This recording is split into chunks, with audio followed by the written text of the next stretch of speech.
So we've been going through Abraham, Isaac, Jacob, and today we're going to start Joseph.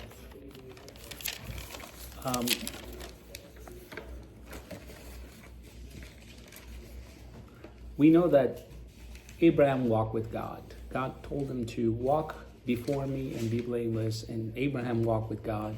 Isaac walked with God. Jacob walked with God.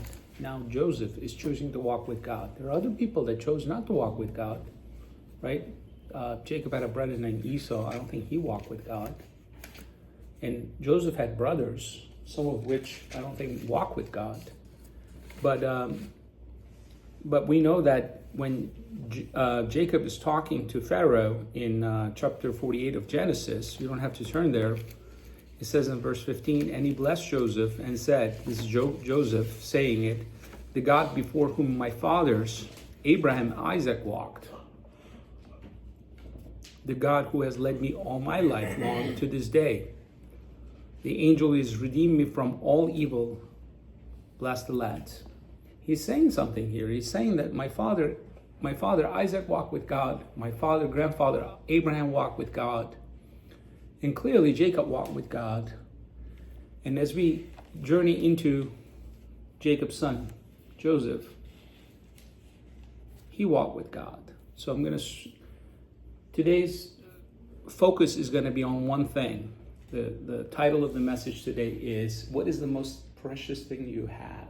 What is the most precious thing you own? And it should be your relationship with God. It should be the most precious thing you have, should be your relationship with God. It's not how much money you have in the bank or you don't have. It's not because of your family and the people that you love. It shouldn't be even your own flesh. It should be your relationship with God. It's the most precious thing you have. Because what happens if all of those things are taken from you? No one can touch your relationship with God. No one ever can touch your relationship with God.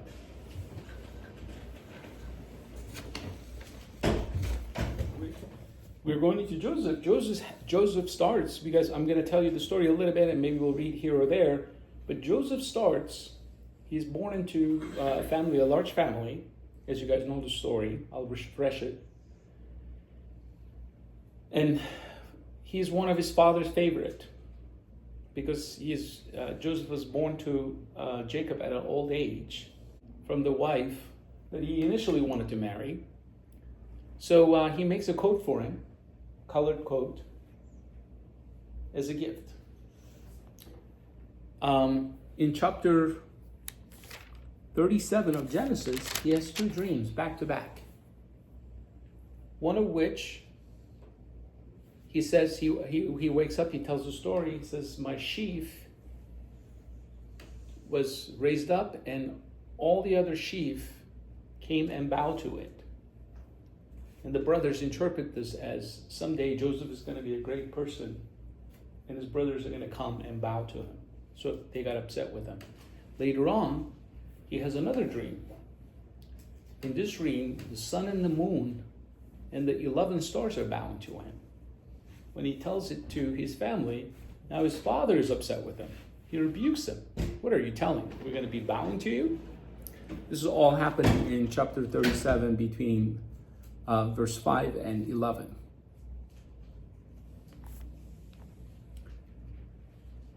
And he comes to a place that one day his father sends Joseph to his brothers to see how they're doing, because his brothers are all shepherds, right?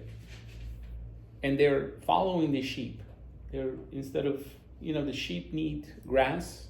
So the sheep, as they finish the grass here, they just move on to the next place. So they're now at this point several towns away, the sheep. So the brothers are like quite far. They live in Hebron and the brothers are in Shechem. I looked to check to see how far it is. It's 88 miles. That means 4 days of walking. So they've really ventured away. So Joseph goes after them because their father Jacob asks to go and get a word from you, make sure that they're okay. As they see him coming, they plot to kill him. Reuben persuades them to throw Joseph into a well initially, and later on they end up selling him as a slave to some of the merchants that are passing through. He sold for 20 shekels of silver. So he had it. He had a nice house with his father, who is a man of God. He had a nice coat. He had family. He had all of his needs met. He was 17 years old. Now, he's losing everything. He's now becoming a slave, and he sold for 20 shekels, 20 pieces of silver. You guys remember how much Jesus was betrayed? How many silvers or coins? 30. So he's worth less in this case. So he sold for 20 silver coins to the merchants. And the merchants take him to Egypt because there's perhaps a market for it. There's a demand for slaves. And there's a lot of economy in Egypt. As you guys know, they're big on buildings, and this is one of the superpowers of the world at the time. So he goes to Egypt.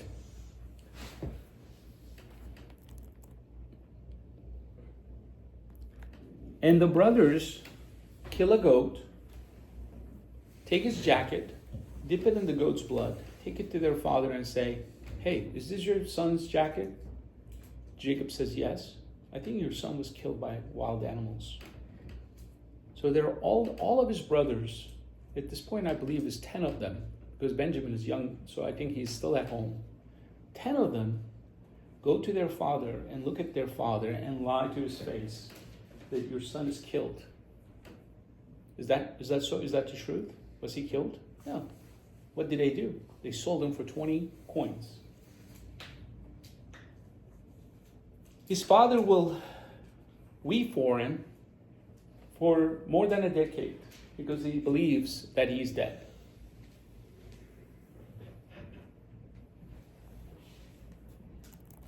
Let's pick up on chapter 39, verse 1 of Genesis. But before we move forward, do you have any questions about anything I've said?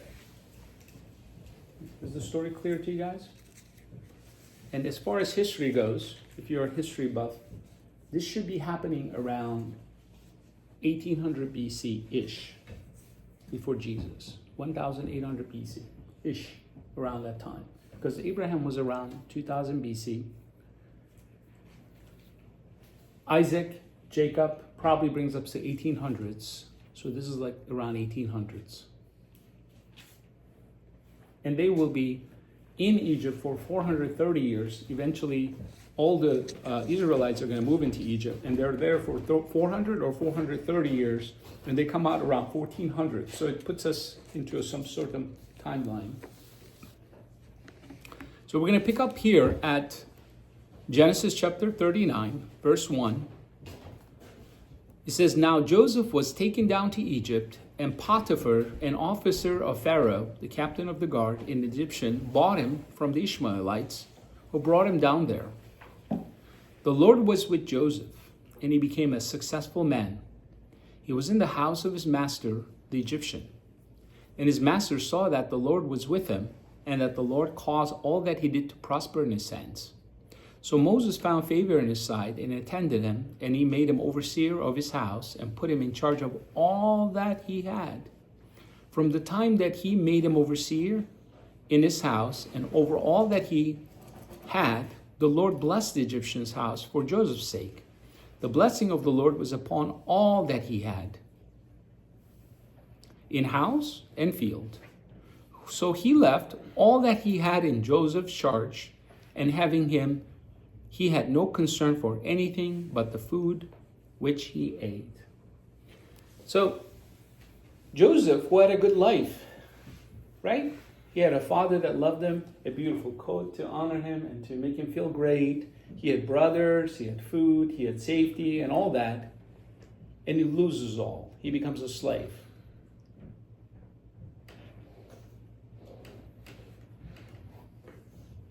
When you are sold as a slave, there's a lot of slavery in history. Is slavery a good thing? Is it ever looked at a favorable thing? It's a terrible thing, right? So Joseph doesn't know what his fate is, what is waiting for him. Right? He loses all. He just locks out. He gets lucky that this captain of the guard of Pharaoh purchasing him and puts him in his household, and then he notices that the Lord is with him. He puts him in charge of everything he has. I don't know if you noticed, but the Bible says that verse 2, the Lord was with Joseph. Then he became a successful man.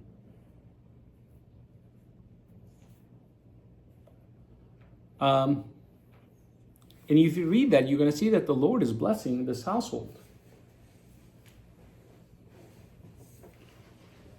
You can take everything a man has, but you can't take his relationship with God. Do you think Joseph carried his relationship with him to Egypt? Absolutely. The Lord was with him.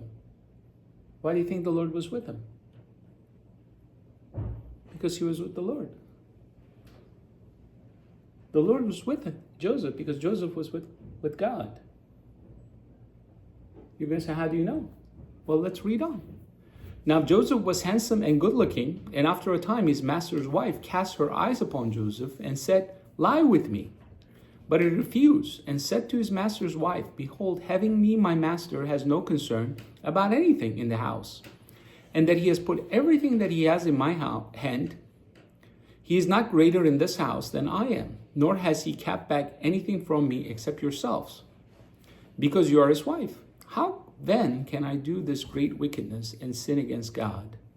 And although she spoke to Joseph day after day, he will not listen to her, to lie with her, or to be with her. But one day, when he went into the house to do his work, none of the men of the house was there in the house. She caught him by his garment, saying, lie with me. But he left his garment in her hand and fled, and got out of the house.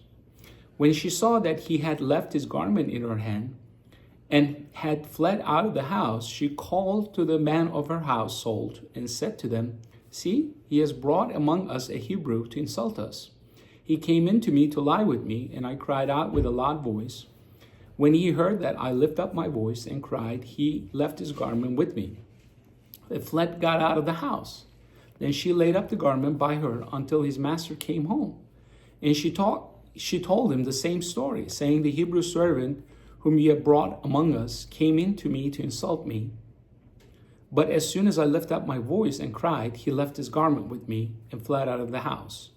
When his master heard the words which his wife spoke to him, this is the way your servant treated me, his anger was kindled. And Joseph's master took him and put him into the prison, the place where the king's prisoners were confined. And he was there in prison. But the Lord was with Joseph and showed him mercy, gave him favor in the sight of the keeper of the prison. And the keeper of the prison committed to Joseph's care all the prisoners who were in the prison, and whatever was done there, he was the doer of it. The keeper of the prison paid no heed to anything that was in Joseph's care, because the Lord was with him. Whatever he did, the Lord made it prosper. So what happens after he gets a sigh of relief, right? He lost everything. He became a slave. All of a sudden, he gets a sigh of relief. He is in charge of this household now. He is restored to some position in Potiphar's house. The wife of the Potiphar wants to sleep with Joseph. What does Joseph do? What would you have done if you were a slave in somebody's household and they wanted to have sex with you? What would you have done?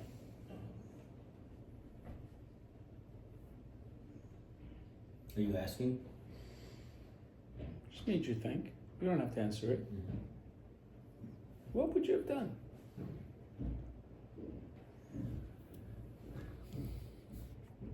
It says,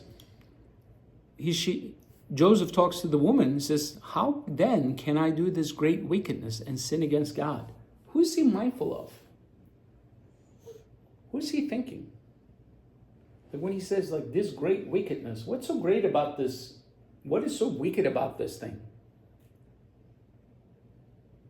Where is he getting his conviction that this is a great wickedness? What is he about to do? And how could he sin against God? Is he concerned about men? Perhaps. But what is he mostly concerned about? God. Why? Because he has a relationship with God. He's close to God. He had it all at his father's house. He lost it all. Everything.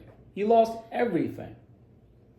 He lost his property. He lost his family. He lost his own even body. They don't know. They could have put him into a mine in a hole and dig it until he died. He could have been moving bricks to make pyramids or some other hard labor, and he could have killed under those circumstances. He didn't know where he's going to end up. He ends up in Potiphar's house. He has a sign of relief. Oh, wow, this is not so bad now. And then because he doesn't want to sin against God, he loses all again.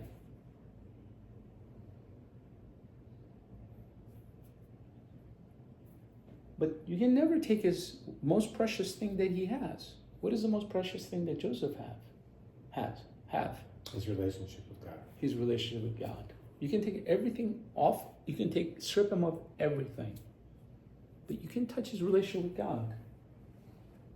God is so pleased with his posture, with this Potiphar wife, that he doesn't want to sin against God because he sees the great wickedness, that he is now closer to God in the prison. Even in the prison, he starts to bless. God is trying to bless him.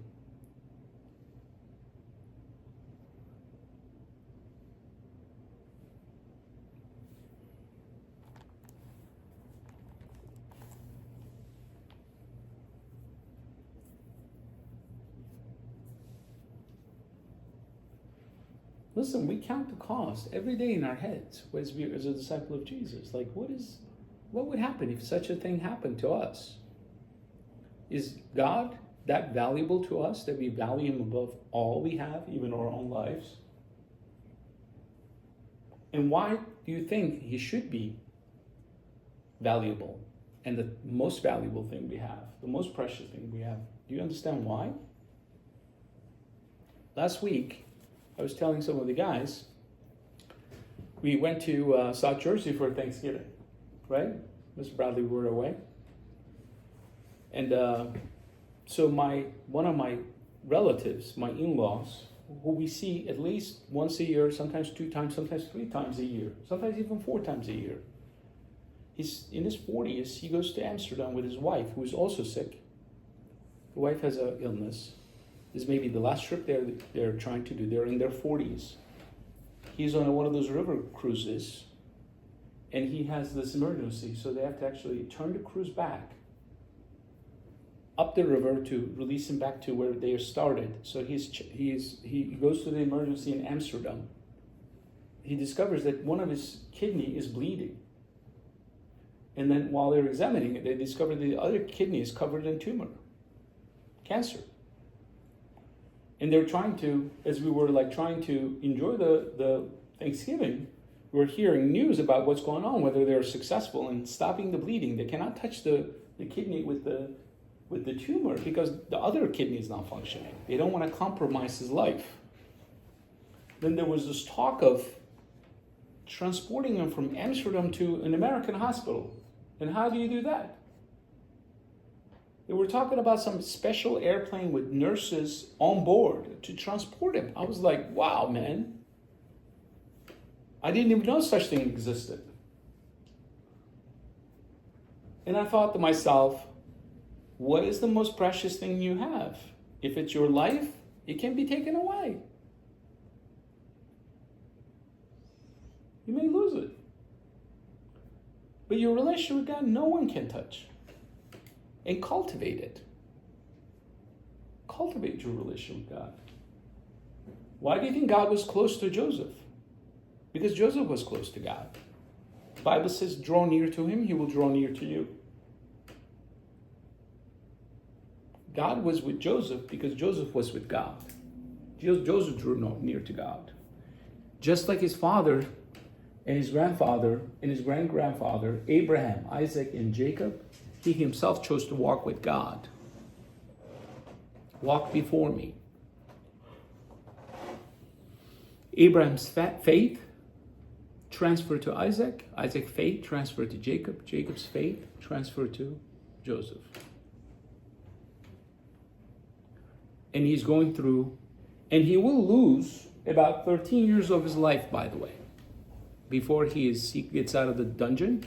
From the time that he's sold into slavery till he comes out of the dungeon, it will take him 13 years of struggles.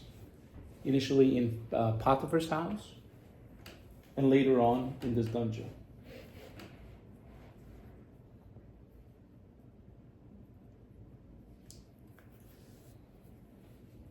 We want to imitate this kind of people. We want to be close to God. We want to walk with God. We want to have the same conviction about sin. How could I do this great wickedness and sin against God? Even if no men are watching us. Because of our relationship with God.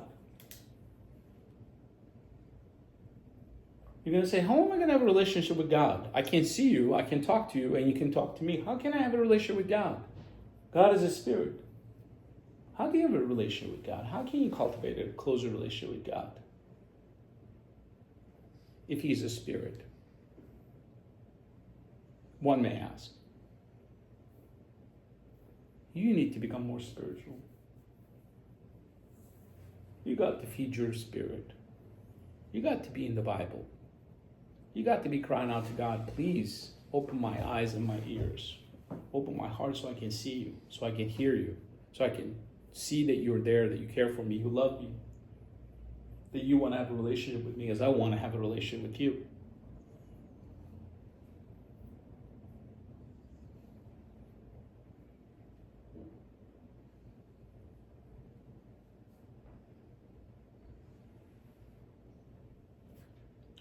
The most important, the most precious thing you have is your relationship with God. No one can touch that. No one can take it away from you. But cultivate it.